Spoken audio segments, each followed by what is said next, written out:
માણાવદરમાં સવારથી જ મેઘરાજાએ અનરાધાર બેટિંગ શરૂ કરી છે। ધોધમાર વરસાદને કારણે શહેરના નીચાણવાળા વિસ્તારમાં પાણી ભરાઈ ગયા છે, જેના કારણે જનજીવન પ્રભાવિત થયું છે।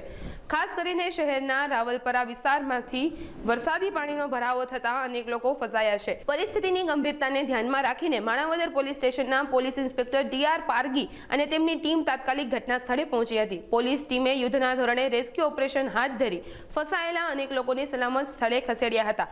જોકે હજુ પણ રાવલપરા વિસ્તારમાં 2 વ્યક્તિઓ પાણીમાં ફસાયેલા હોવાનું હાલ સામે આવ્યું છે અને તેમને બહાર કાઢવા માટે પોલીસ દ્વારા પ્રયાસો ચાલુ રાખવામાં આવ્યા છે।